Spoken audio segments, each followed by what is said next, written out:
All right, what's going on, you guys? Nick here with Nick Strength and Power. I've got a couple of interesting stories for you guys today. The first story, let's start out with a positive story here. Arnold Schwarzenegger himself. So as you guys know, about a week, maybe it was about 2 weeks ago now, Arnold Schwarzenegger had a pretty extensive heart surgery over there at the Cleveland Clinic. And today, he posted a video, his first bike ride since his heart surgery. So for the past couple weeks, I guess he's kind of been recovering, and we haven't really known what kind of shape he was in, what kind of condition he was in following that surgery, but now we know it must have went pretty well if he's out there riding a bike. So I'm happy to see that Arnold is recovering from that, again, pretty extensive surgery, and I think that's his second really major valve replacement surgery that he's had already. If I'm not mistaken, the first valve that he actually had replaced was his pulmonary valve, and this most recent surgery he had his aortic valve replaced.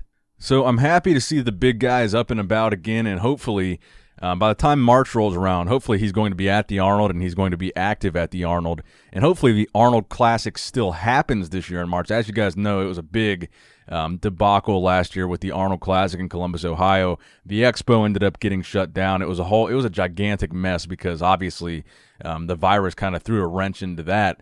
So hopefully this year, I really don't know what to expect from the Arnold this year. I don't know if there is going to be an expo. I don't know. I'm sure they're still going to try to have the show and maybe a limited expo. Who knows if, Arnold's in his 70s. He's probably not going to be walking around if there is an expo. It's tough to say, man. I'm really curious to see what does happen this year with the Arnold Classic.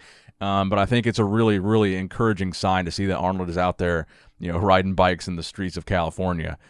Now, next up in the news, a physique update from the fan favorite himself, Hadi Choopan. A current physique update with the caption, he posted this on his story, by the way. He says, "I'm coming to race at the speed of light." He's looking really big in this physique update, to be honest with you guys. He's looking really full.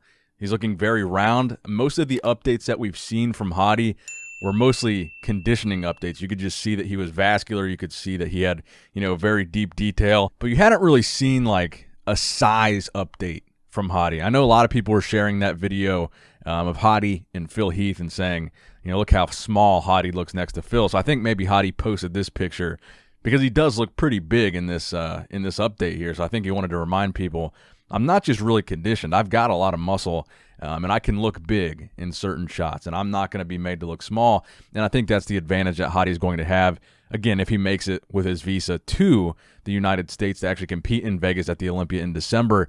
I think the conditioning that he has is really going to be something that, even though he might not be the biggest guy on stage, the amount of muscle that he has with that conditioning, I think he's so dangerous. And I think people are really, they have been underrating him for a while.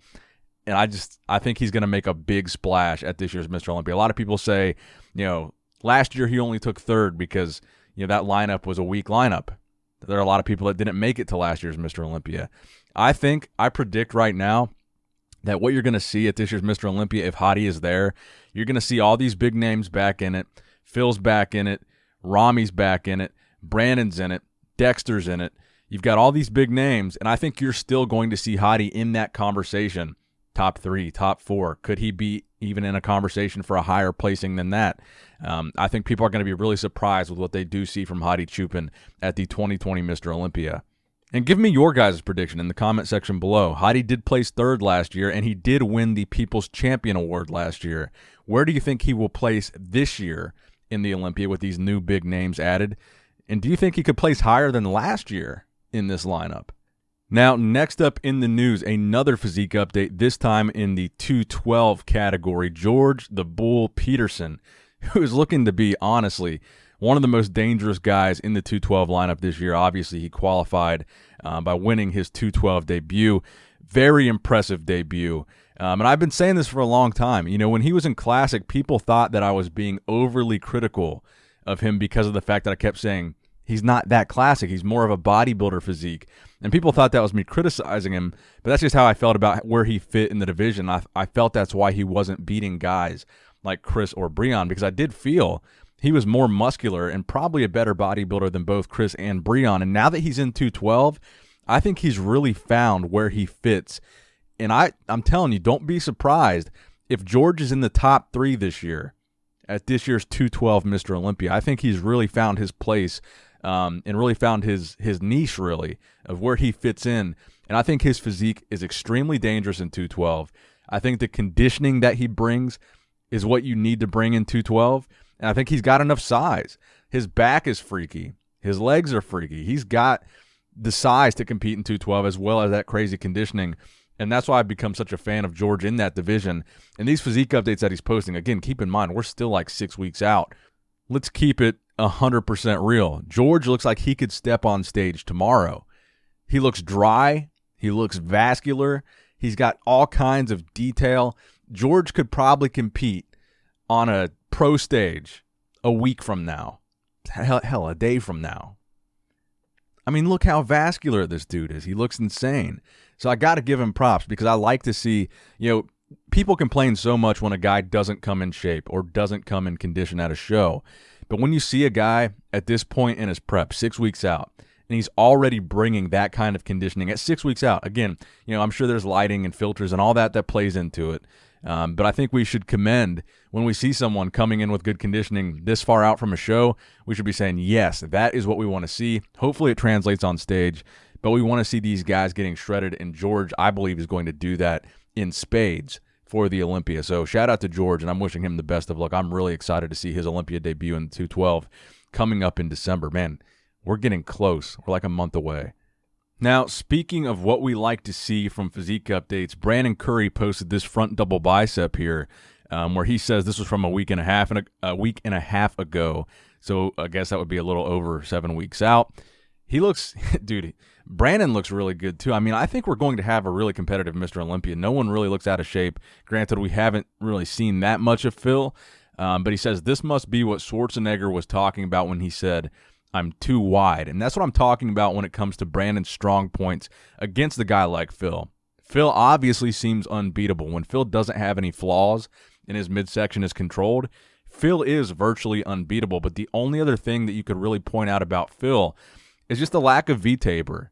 And it's hard to say that Phil isn't wide, but look at the illusion that Brandon provides in this photo. This is exactly what I'm talking about. He's got the small waist, and the way that his lats flare, and it's not just from the front. When he posts back pictures too, he's got this crazy ratio of waist to lats, and it gives him this illusion that he's super wide. So imagine Phil comes in with his midsection fixed. People think he's going to be unbeatable. The only other thing where Brandon, I think, could catch him would be with the width, the illusion. It makes Brandon's physique look much more aesthetic, much more pleasing, and almost bigger. And that's what we're going to find out. And I think in this picture is a perfect representation of what I talk about when I talk about Brandon being wide. A lot of it is illusion. He's not bigger than Phil. We can't honestly say that. But that illusion is everything in bodybuilding. And I think it's going to be a really competitive Mr. Olympia. I think it's going to be a lot more competitive than people think. And I've said this before. But I honestly believe if Phil doesn't come in at 100%, and his midsection is not fixed, I don't think they're going to give it to him. Now, if he does come in with the midsection fixed and he's 100% and he's conditioned, I think it's going to be extremely difficult for anybody to beat Phil. That's my honest opinion. Phil, when his midsection is good, Phil is damn near unbeatable. I will admit that 100%. Phil is a fantastic bodybuilder. He's one of the best of all time. But if you want my legit opinion on Brandon versus Phil, that's how I feel. So now the final story that I have for you guys today, this one's kind of interesting. So Bradley Martyn, you guys know Bradley Martyn. He's the owner of Zoo Culture. He's a big social media star on pretty much every platform. You guys know Brad. So he says apparently he's getting sued by the state of California for refusing to close his gym, referring to Zoo Culture. So the state of California apparently filed suit against them for refusing to close Zoo Culture. So obviously a lot of areas required gyms to shut down. California and where Zoo Culture was located happened to be one of them, and they refused. And a lot of gyms were also refusing. It's not just Brad, so it's not like it's an uncommon thing that Brad has been doing. And I'm not going to give my opinion on that, but it's not uncommon that a gym is staying open. So apparently they issued him a court summons, so they posted this on the Zoo Culture Instagram. People of the state of California versus zoo culture. Welcome to 2020, where gyms being open is criminal in California, where mental and physical health is deemed non-essential. Thoughts, Martyn wrote in this post. So that's why I said I'm not going to give my opinion in this video.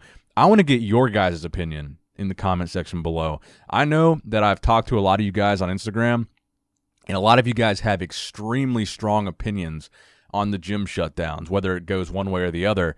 So how do you guys feel about gyms being ordered to close down? And if they keep their doors open, it's pursued to the extent where we're seeing criminal charges, we're seeing civil charges, like a lawsuit. So let me know what you guys think in the comment section below. Are you for it? Are you against it? Do you think it's just ridiculous? That's going to wrap it up for the video today, guys. Let me know if you did enjoy it in the comment section below. Please subscribe if you have not subscribed already. It's crazy to say this, but right now, we're only 4,000 subscribers away from hitting the 1 million subscriber milestone. So again, if you have not subscribed, please subscribe. Tell your friends, tell your family. We are getting there very quickly. Like the video if you enjoyed it. As always, I love you guys. I appreciate you guys. Nick Strength and Power, signing out.